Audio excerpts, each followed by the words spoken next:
Cheksiz bir qarang'uliqning ichidan tug'ildim. Yo'riqlikni ko'rdim, qo'rqdim, yig'ladim. Vaqtning o'tishiga ergishib, yo'riqlikda yashashni o'rgandim. Qarang'uliqni ko'rdim, qo'rqdim. Vaqt o'tdi. Cheksiz qarang'uliqqa uzatdim söygenlerimni, yig'ladim. Yashashni o'rgandim. Tug'ilishning, hayotning tugashga boshlagan damlarida bo'ladiganligini, orasidagi qismning o'limdan o'g'irlangan zamonlar ekanligini o'rgandim. Vaqtni o'rgandim. Beygiga tushdim uning bilan.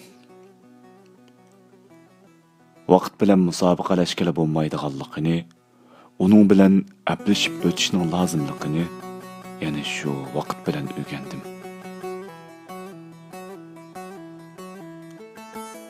İnsonni o'rgandim, keyin insonlarning ichida yaxshi va yomonlarning borligini. Ondan har insonning ichida yaxshilik va yomonlikning bo'ladiganligini o'rgandim.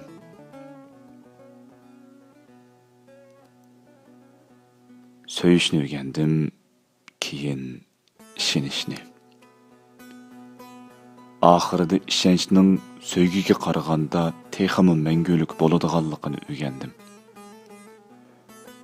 So'ygining bo'lsa, sog'lom bir ishonch zemini ustiga qurildiganligini o'rgandim.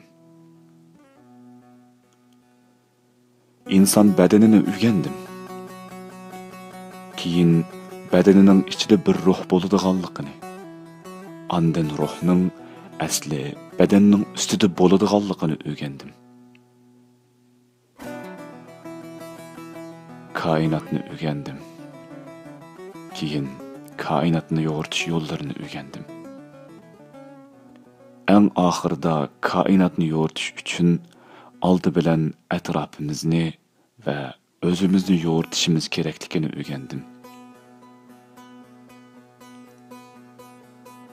Nonni o'rgandim, keyin tinchlik uchun ko'p miqdorda non bo'lishi kerakligini. Oxirida nonning adil taqsim qilinishining ko'p miqdorda non bo'lishi qadar muhimligini o'rgandim. O'qishni o'rgandim, o'zimga yiziqni o'rgatdim keyin. Va bir muncha vaqtdan keyin yiziq o'zimni o'rgatdi.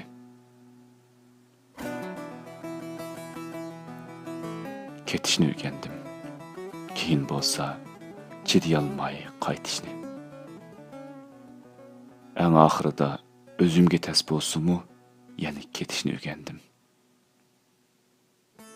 Yosh turibli dunyoga o'zim yolg'iz holda maydon o'qishni o'rgandim. Keyin ko'pchilik bilan birga menish kerak degan tushunchaga keldim. Oxirida bo'lsa, asli menishning ko'pchilikka qarshi menish ekanligini o'rgandim. Tafakkur qilishni o'rgandim. Tafakkur qilishni o'rgandim, keyin qalblar ichida o'ylanishni o'rgandim. Oxirida sog'lom bir fikr qilishning qalblarni buzib tafakkur qilish bo'ladiganligini o'rgandim. Numusning muhimligini uyda o'rgandim. Keyin numus yo'qlardan numus kutishning numussizlik bo'ladiganligini o'rgandim. Asli numusning gunoh qilishga qodir turib, hech uningga yaqinlashmaslik ekanligini o'rgandim. Reallikni o'rgandim bir kuni. Va reallikning ochiq bo'ladiganligini. Keyin muofiq bir ochiqning tamoqqa lozim bo'lganidek hayotga lazzat qo'shadiganligini o'rgandim.